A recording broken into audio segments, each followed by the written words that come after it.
Ky emision mundësohet nga dhe është pjesë e fushatës për zgjedhjet lokale në Maqedoni. Shëndetje mirë.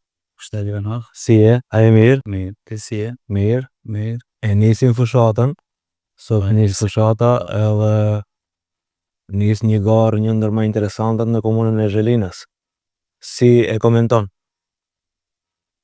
Po, gara është e vërtet që në komunën e Zhelinës do të jetë një ndër më interesantet, pasi që edhe ashtu si komunë është e krijuar, kemi të bëjmë me një pushtet i cili është 8 vite dhe me një tentativë për të ndryshuar atë që e kemi deri më sot. Dhe ashtu që plesoj që do të jetë një ndër garat më interesante. Po, edhe të komuna tjera, po interesant do të jetë në Zhelinë në mesin e shumë komunave tjera. Tash kryetar komune është një punë e re, edhe normalisht se ne e dim se për të punësuar në një punë të re, ti do të prezantohesh backgroundin tënd, thjesht tash e ke kohën për të prezantuar kush është Emiri për ata që nuk e di. Emir Sulemani është njëri prej jush, i rritur në të njëjtat halle, në të njëjtat derte, përndryshe kandidat për kryetar komunën e Zhelinës. Kjo kandidatur apo kjo garë është do të jetë një ide e re, një ndryshim i ri. Përndryshe jam jurist i diplomuar, magjistër i shkencave juridike, me provim jurisprudence, me provim notariatit, vi nga sektori privat, i kam kalu, mendoj, edhe pse në moshë të re, të di fazat edhe në politikë, mendoj që kam përvojë, pasi që kam fillu prej poshtë, prej një aktivisti thjesht, kryetar këshillit vendor, sot kryetar dege, deri në kandidat për kryetar komune, po edhe në aspektin profesional mendoj që vlerësoj që jam i etabluar, kam menaxhuar apo ende edhe sot menaxhoj kompani private familjare, e formuar në vitin 2005 dhe sot gati 20 vite, vlerësoj që kemi bërë një punë të mirë, një punë shëndosh, një punë familjare dhe jemi këtu ku jemi. Lart poshtë ti është profili im si Emir Sulemani, po brenda kohës normal që do njihemi edhe më tepër edhe me ju, po edhe me qytetarët. Po, patjetër. Ndërkohë, sa e di unë ke qenë edhe drejtori i librave anë. Po, është e vërtet. Kam një sfidë institucionale e ke pas. Okej, domethënë tash normalisht se kryetari nëse zgjidhesh do të ketë ekipën e vet që të veç komunën, si do të jetë e ndërtuar ekipa? Komuna e Zhelinës është institucion i cili nuk është i formuar as sot as dje, dhe fillimisht gjithë e dim që në komunë ka edhe njerëz profesionalistë, ka njerëz të cilët kanë përvojë në punët apo detyrat të cilat i kryejnë, që fatkeqësisht viteve të fundit kam shumë informacione që pjesës dërmuese të atyre profesionalistëve nuk ju jepet mundësia që ta bëjnë punën e vet, ashtu që fillimisht ekipi im do ta merr për bazë apo do të formohet nga ata njerëz të mbrëmshëm, të cilët janë profesionalistë të dalluar, që i njohim edhe unë me siguri edhe ju pasi që edhe jetoni në komunë Zhelinës. Kuptohet që sipas nevojës do të ketë përforcime edhe nga jashta, pasi që unë vlerësoj dhe dëshiroj që komunën e Zhelinës ta shndrojmë në një komunë shumë më të suksesshme se sa që është sot, e për këtë duhet një ekip shumë i mirë menaxherial, që besoj dhe vlerësoj që do e kemi ndër më të mirë. Okej, normalisht se kur ndryshon administrata e çdo komune, në thënë administrimi, kryetari komunës, ato të punësuar e kanë atë gajlen e tyre për vendin e punës, si do sillesh me ata që janë vetë se më. Jo, unë po e shfrytëzoj emisionin tuaj që t'ju apeloj të gjithë të punësuarve në komunën e Zhelinës, të gjithë të punësuarve në ndërmarrjen publike komunale, të gjithë të punësuarve në shkolla, dhe gjitha ata institucionet të cilat janë kompetencë e komunës që t'jenë rehat. Une nuk merrem me administratat e institucioneve përkatëse të cilët i përmenda. Të gjitha ata do të bëjnë punën e tyre me nder, do të jenë krenar për ndryshimin që do vjen dhe do të jenë rehat sepse nuk do merrem me administratën, thjesht ndryshimi duhet bëhet për të u bërë më mirë dhe unë përkundrazi kam shumë besim tek administrata e institucioneve të cilët i përmenda. Normalisht flasim për ata të cilët duan të punojnë, ata të cilët nuk duan të punojnë është do jetë zgjidhja e tyre apo zgjidhja e tyre. Si informacion kështu, si përmbledhje e kësaj, nuk kam asnjë problem me administratën e institucioneve nën kompetencë të pushtetit lokal. Të gjithë do të jenë në vendin e tyre, të gjithë do të bëjnë punën e tyre, edhe i inkurajoj që të vazhdojnë me përpjekjet apo me punët të cilat e bëjnë deri sot. Okej, nëse do të lidhesh kryetar komune, normalisht se qytetarët e vendosin për atë shtojket nëse do të lidhesh, tregom 100 ditë që i parë i punës, domethënë ato 3 muajt e parë, si do të jenë, çka do të bësh? Fillimisht 100 ditë që i parë apo ndoshta pak më pak, do të bëjmë skenimin e plot të situatës, pasi që e dini edhe ju, e keni dëgjuar edhe nga ne dhe nga të tjerë, komuna e Zhelinës gjendet në gjendjen më të rëndë financiare që nga themelimi i saj.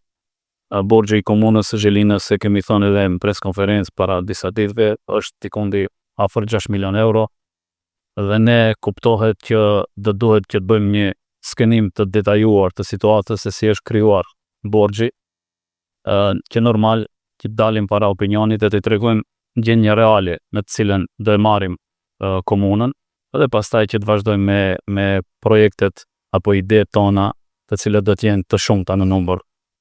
Këtë mundem ta garantoj. Domethënë 100 ditë e parë do jenë skenim edhe planifikim për atë që do të bëhet më vonë. Pikërisht, 100 ditë që i parë do të jetë një skenim i detajuar i situatës, edhe një kërkesë për revizion të detajuar edhe nga institucionet shtetërore, nga enti shtetëror për revizion, po edhe nga ndoshta edhe nga kompani private për të bërë revizion të plotë, pasi që e dini institucionet shtetërore ndonjëherë edhe stërgjatin atë pjesë dhe normal brenda asaj kohës do të paralajmërojmë edhe projektet me të cilët do të ballafaqohemi, të cilët do të jenë një sfidë edhe për ne.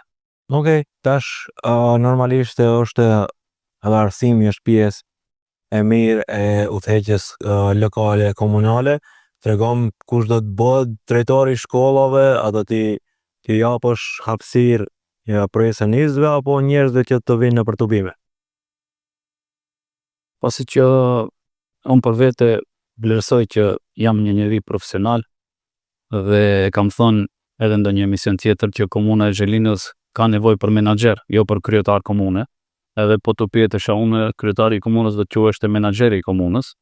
Njëjtën gjë e them edhe për shkollat. Shkollat kanë nevojë për udhëheqës profesionalist. Nuk them për të gjithë që nuk janë. Normal që ka përjashtime, ka çdo njerëz mirë, po e garantoj dhe e premtoj që drejtori i shkollës do të zgjidhet në formën e ligjore, ashtu siç e parashef ligji.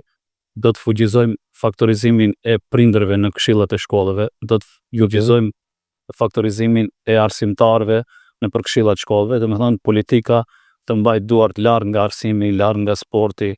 Ne do të jemi thjesht suport i shkollave, që t'i suportojmë ata në vazhdimsi, mirë po administrativisht po. Mirë po profesionalizmi do të jetë në vit parë dhe mbi të gjitha. Ashtu që drejtori i shkollës do të jetë ai njeri i cili i plotson kushtet dhe ai njeri të cilin e mendon kolektivi i mbrëmshëm dhe stafi i prindërve se kush do të jetë, jo kryetari i komunës. Përveç udhëheqësisë, administrimit të drejtorëve edhe thjesht punës së tyre, shkollat si vlerëson deri tash nivelin infrastrukturor të shkollave dhe plan programin tënd, a ka ndonjë shkollë të re, a ka ndonjë rekonstruim edhe cilët janë garancët e dua se do t'i bësh ta? Shumica e shkollave momentalisht janë në gjendje, mos e them të mjerueshme, po në gjendje me kondicion jo të mirë. Ka raste ku vetë kam qenë dëshmitar që është një prej shkollave nuk ishte shkumsa. Do të thonë, prindërit participojnë, nxënësit participojnë, mësuesit participojnë për të ballafaquar me mungesën e sendeve elementare. Kjo do të thonë është një dobësi jashtëzakonisht e madhe edhe e stafit menaxherial, po më shumë e komunës, pasi që nuk kujdesen mjaftueshëm për shkollat.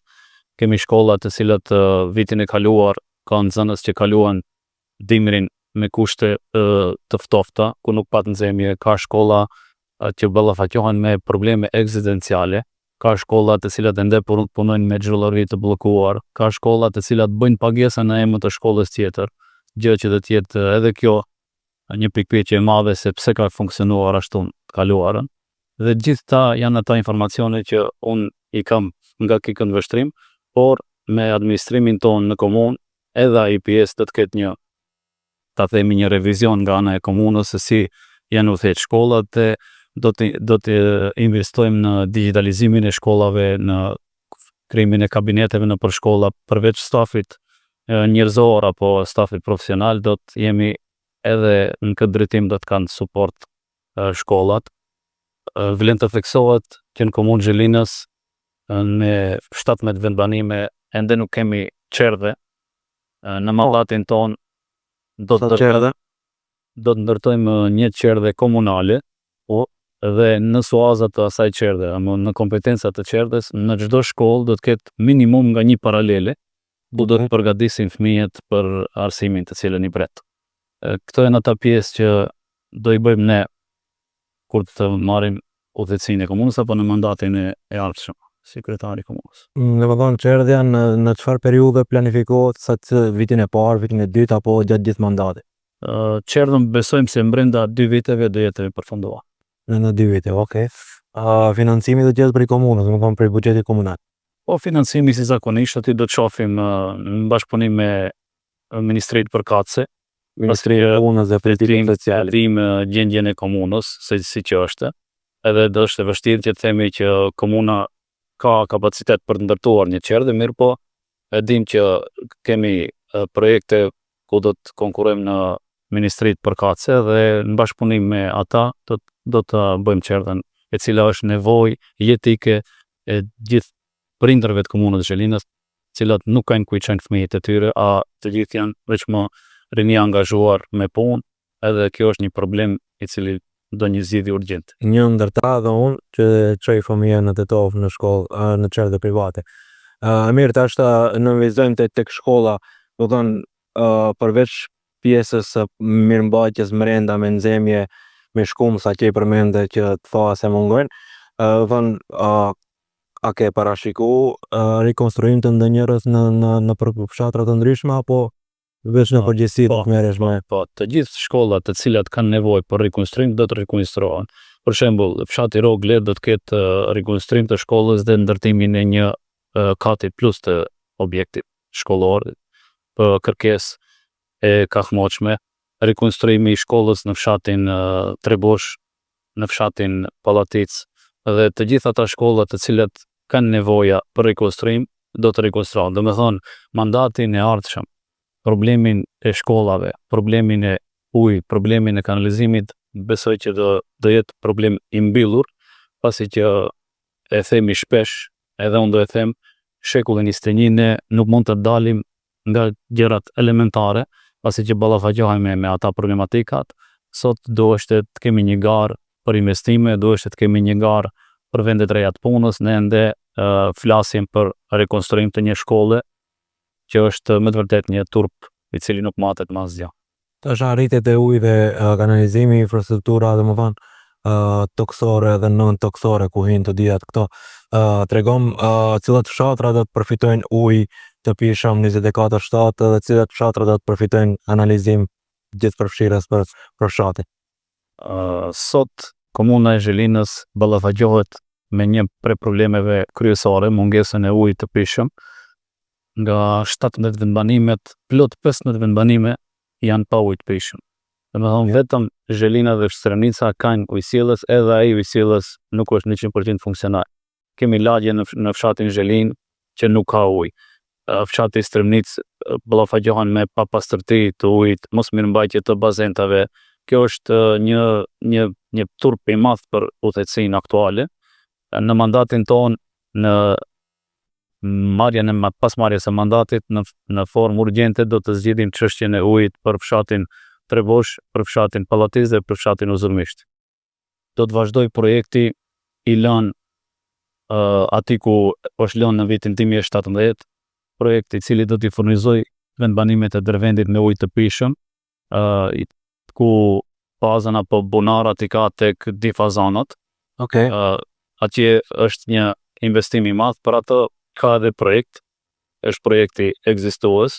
Fatkeqësisht nuk e di për çfarë arsye, kjo udhëheci as 1 metër nga ai projekt nuk ka çuar përpara, dhe sot edhe pas 8 viteve udhëheqje me pushtetin lokal e kemi të njëjtën situatë, domethënë 15 vendbanime pa ujë të pishëm. Edhe ne garantojmë që ky problem do të zgjidhet brenda mandatit tonë. Gjithashtu të gjitha vendbanimet të cilat nuk kanë kanalizime, që përbën në infrastrukturën edhe në toksore, si që e përmendat ju, edhe ai problem do të mbyllet, dhe definitivisht që pas 4 viteve të mbyllim këtë si temë dhe të flasim sikur që flet një bota e moderuar, sikur që flasin komunat në Shkup për investime, si që e përmendat, të garojmë se cili do të jetë thithës më i mirë i investimeve të huaja, kush do të bjerë më shumë fabrika dhe kush do të punson më shumë njerëz. Se jo bëjmë muhabetin e ujësjellësit. Okej. Tash diçka që nuk e prekin në për emisione tjera, jo veç për komunën tonë, po dhe komuna tjera, është turizmi malor. Unë e kam pikë të dovë turizmin malor, pasi ne si shtet nuk kemi deti, po kemi shumë male të mira që mund të shfrytëzojmë për turizmin malor, po edhe turizmin gastronomi, me gjitha ta bëjmë. Po nëse nuk vjen dikush tjetër, paktën ne si qytetarë të kësaj komune të kemi jetë më të harreshme në për restorane që detyrohemi të shkojmë të i vizitojmë në për komuna tjera. Për turizmin malor, a ke përfshi në një projekt që është në programin tonë? Sakt, shumë ide apo teme qelluar. Edhe turizmi malor ka qenë pjesë e agjendave të udhëhecisë paraprake, duke bërë premtime megalomane, investime ndoshta edhe shumë të cilët turprohem që t'i përmend sinqerisht, sepse vlerësoj shumë njerëzit, e vlerësoj atë që ata e ndëgjojnë. Edhe jam shumë i kujdesshëm kur jap premtim apo nëse folim veçanërisht me vlera. Unë të kuptohet që në programin ton ka dhe do të ketë gjëra të cilët përfshin investimen apo realizimet e turizmit malor.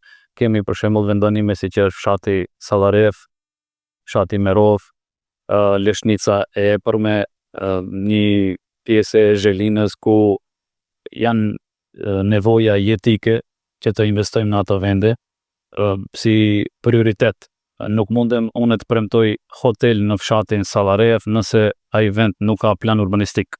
Ne këta pjesë të cilët ne pretendojmë që t'jenë ide apo vendet mira për turizëm malor, fillimisht do t'ju kryejmë kushte bazë, të kryejmë infrastrukturë, rrugën që të kryejmë ujë, fillimisht e vojmë planin urbanistik. Pasi që ne nuk mund të gënjehemi çdo herë me atë duke thënë ne bëni aty pa pastaj rregullojmë. Duhet ta bëjmë plan urbanistik. Për shembull, ka një rrugë prej Zheline që del në fshatin Dëbërc.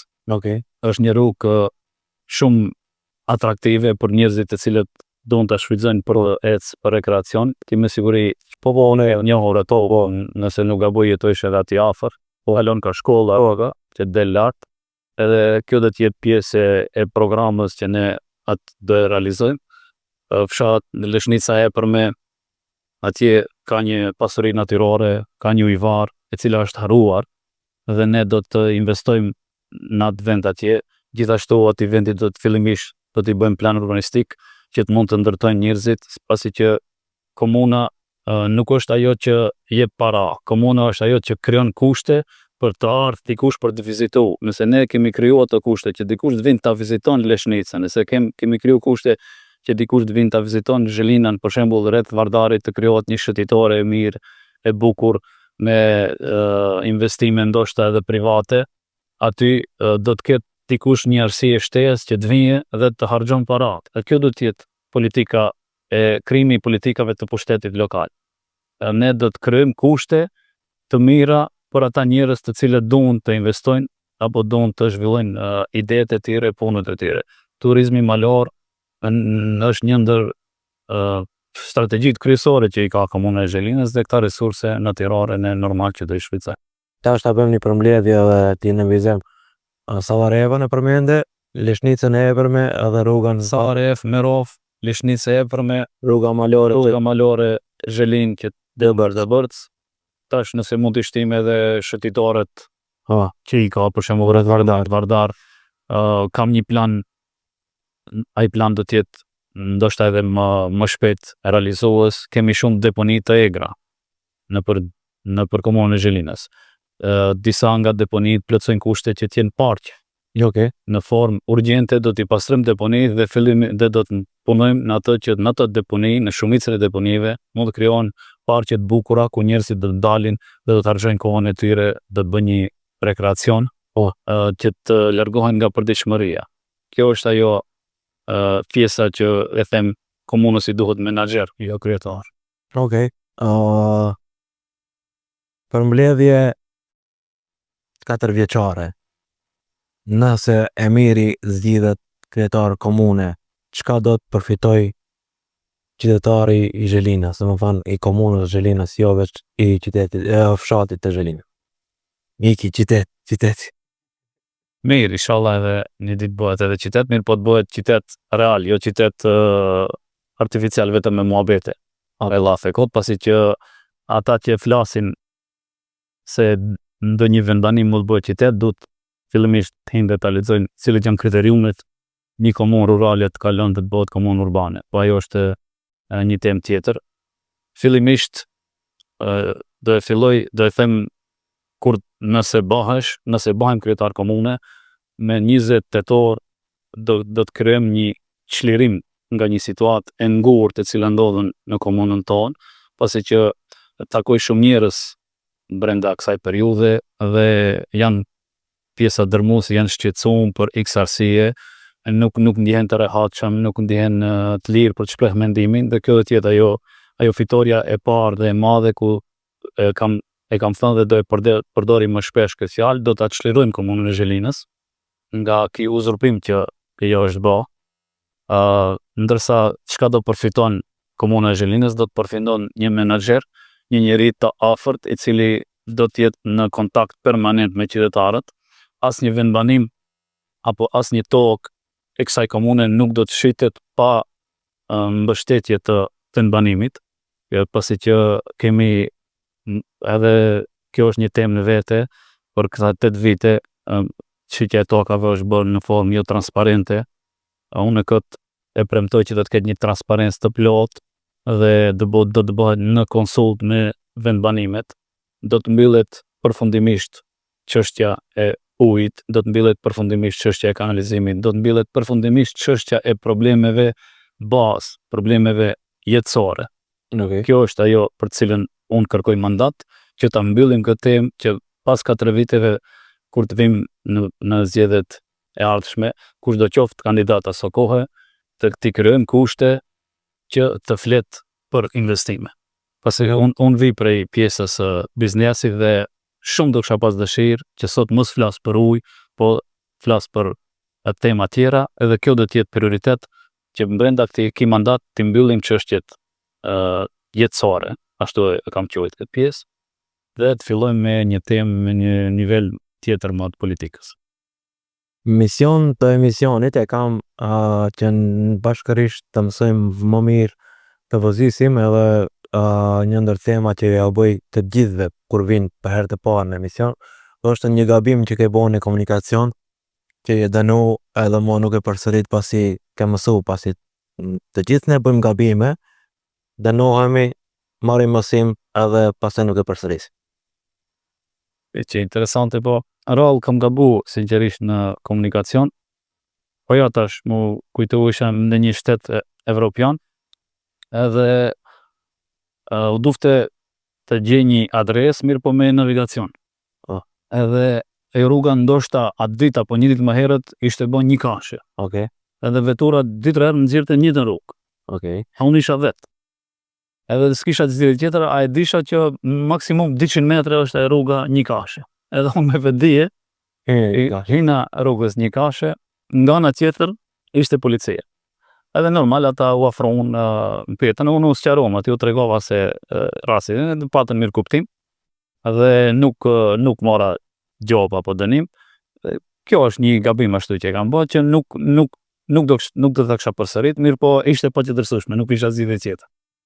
E mirë, shumë faleminderit, të dëshiroj sukses edhe shpresoj se do të kontribuoni të dy edhe ju edhe Sejdiu që fushata të jetë korekte, demokratike edhe respektuese ndaj njëri tjetrit, pasi kandidatët e tregojnë pasqyrën e qytetarëve. Faleminderit shumë Venhar. Kënaqësia ishte imja. Faleminderit për mundësinë që nëpërmjet emisioneve siç është emisioni juaj mund të përçojmë mesazh tek qytetarët. Gjithashtu edhe unë do shfrytëzoj rastin që të apeloj që të kemi një fushatë të qetë, një fushatë demokratike, të kemi një fushatë miqësore, se fundja fundit do të vijë 19 tetori dhe me 20 tetor do të vazhdojnë jeta edhe me Goshiun, edhe me Kushëririn, edhe me Mikun, edhe me Shokun, ashtu që le të bëjmë një garë transparente, demokratike dhe le të fitoj më i miri. Ju faleminderit. Faleminderit. Ishte kënaqësi. Faleminderit. Ky emision mundësohet nga dhe është pjesë e fushatës për zgjedhjet lokale në Maqedoni.